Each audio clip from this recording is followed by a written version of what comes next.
Linh-chan and Dimi-chan cook food.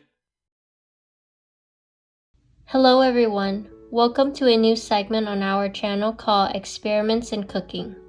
Just like the title suggests, I am going to cook without any actual recipes and we'll see where it takes us. The recipes I come up with will be shared in my app Not Phở. Today I want to try 3 variations of pork belly stir fry. Pork belly with bell pepper and onion, pork belly with green beans, and pork belly with asparagus. I begin by cutting the ingredients and measuring out the proportions for each of them. Then I decided to cut the onion and bell pepper into strips, but you can cut them however you'd like. The nice thing about cooking is that you can change elements to better suit you and the people you are cooking for. Next, I'm going to prepare the green beans by trimming off the ends and cutting them in halves. All the vegetables were washed and cleaned beforehand so they can be used right away.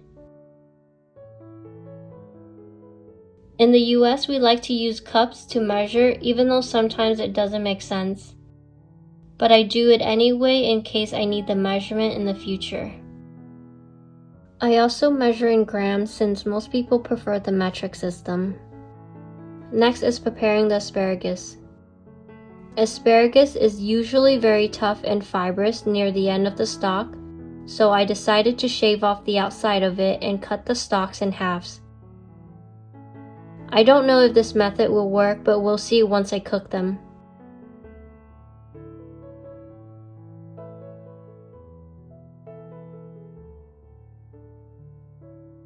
Last is the pork belly, and I just cut it into small bite-sized pieces. Sometimes the smaller the piece, the better because it won't be too tough to eat. Pork belly is one of my favorite cuts of meat because it's so fatty, which makes it delicious.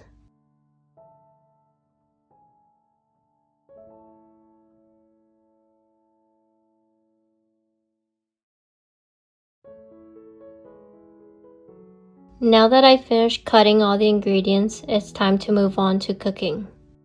I begin by adding oil and stir-frying the pork belly.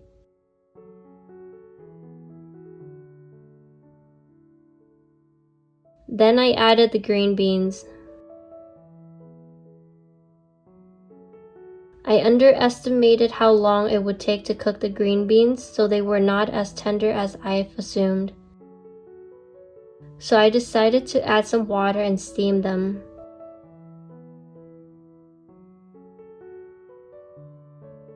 Once the green beans were at the right tenderness, I then added the seasoning sauce.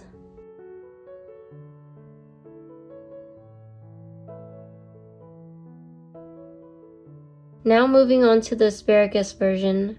I knew the asparagus would be similar to the green beans, so I decided to steam them from the beginning. Here I had a problem. I didn't rinse the pan before moving on to the asparagus from the green beans, and the pan still had some sauce residue and started to burn.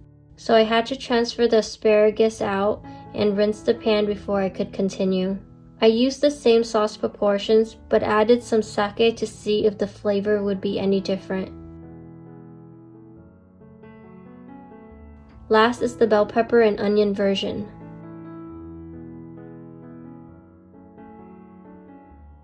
I add the bell peppers and onions last because they don't need to cook for very long. They can be raw and would still taste good.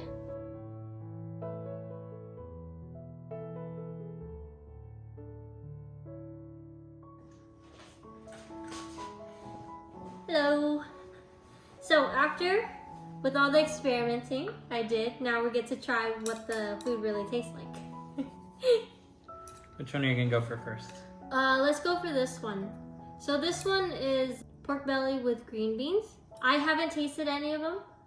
Neither have I. I kind of just, went on a whim. So I guess now we'll test it out.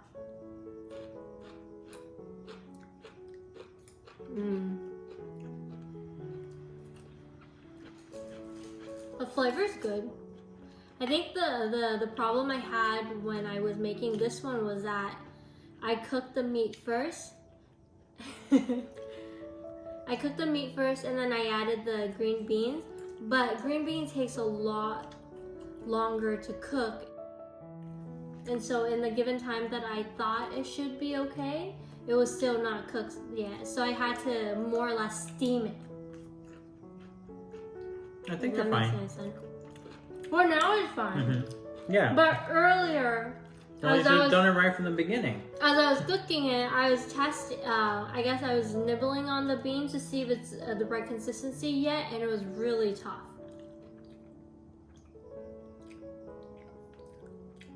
Sesame does not approve. I dropped them.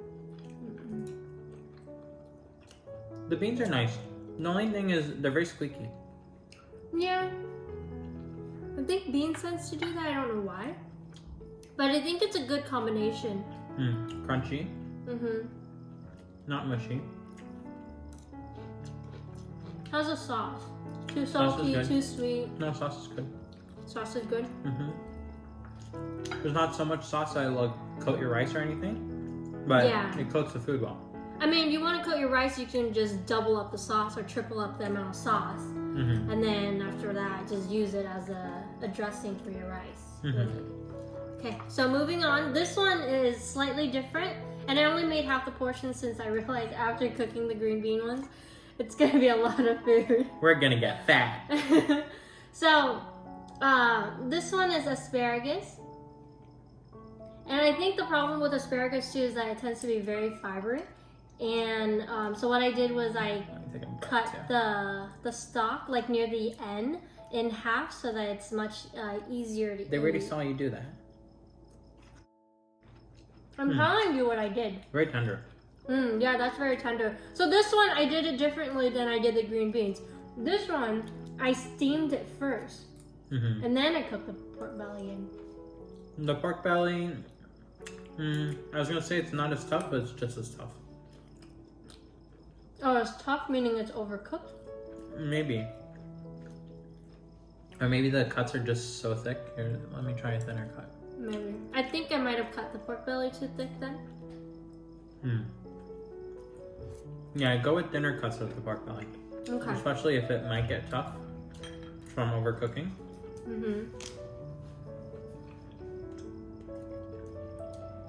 That's the thing with meat is you really can't. The minute you start overcooking it, the tougher and tougher it gets. So this one is slightly different. This one I added a little bit of sake in the sauce. Oh. I don't know if you really taste it at all. I don't know what to look for. I'm not much of a drinker. I can't really taste the difference. So then maybe sake or not, it doesn't really matter.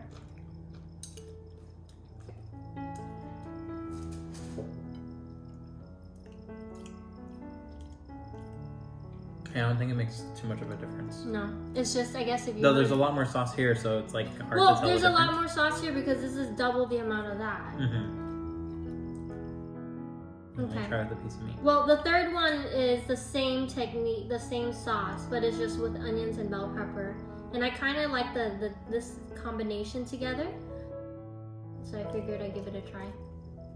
Chicken beef style. Yeah. Let me drop the bell pepper. This sauce tastes more salty than this one. I think because when you add sake, it kind of dilutes it a little bit, or you can add water, it dilutes it a little bit, so that's why. I think this one works. That one works? Yeah, why not? It makes it fancy. I think the onion's a bit raw for me. I try. As the resident onion liker in the household. Tastes like onion. I like it. The bell pepper is a bit raw too, but I'm starting to get used to the flavor of bell peppers.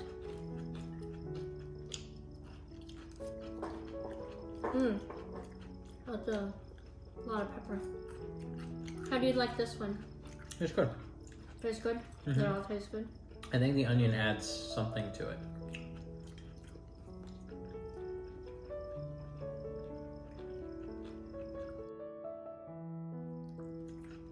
I didn't really have a recipe, so how would you rate all this? Out of what? I don't know. Just good yet or no, or what could be improved, or it's just fine. Oops. I need to work on my chopstick skills too. I'm trying to think. I don't dislike any of them. In fact, I like all of them quite a lot. I don't like squeakiness of beans, but I've never really liked beans growing up. So I guess beans are like the only thing I haven't really gotten used to eating. So that'd be the lowest down on my tier. However, that said, these are delicious. So they're squeaky. Yeah, I'm not sure why it's so squeaky. It means we polish our teeth well. I wonder if there's like a layer of wax on top of the beans. Maybe I should boil them before I cook. I don't know. I don't know. I think beans are just inherently squeaky. Mm. But yeah, they all taste great. The asparagus one is very, very tender. So whatever you did, great job. Because asparagus tends to be super fibery. Mm-hmm. So good job on that. Oh, what I did was I shaved off the skin. I don't know if that really made a difference. Normally it's not really the outside, it's more of the inside that is fibery too, right? Mm-hmm. I guess off camera you can try shaved and not shaved and see if it makes a difference. There are some of them that are not shaved. Like this part right here is not shaved. Mm-hmm. But I guess that one's not cooked at all, so let me try. If I can bite through it. And it's not cut. No, it's super tender. It's super tender? I think because I steamed it. Yeah. I think that pre-cooking for asparagus really helps a lot. So then that technique probably should apply to the beans. Mm-hmm. But you don't need to do it for these ones. No, that's why. No. Okay. Well, that's it for tonight. Thanks for watching. Be sure to check out Not Phở, where these recipes will eventually show up. Yeah. And we'll leave a link to the app that I made in the description, I suppose. All right. Bye. Okay. Bye.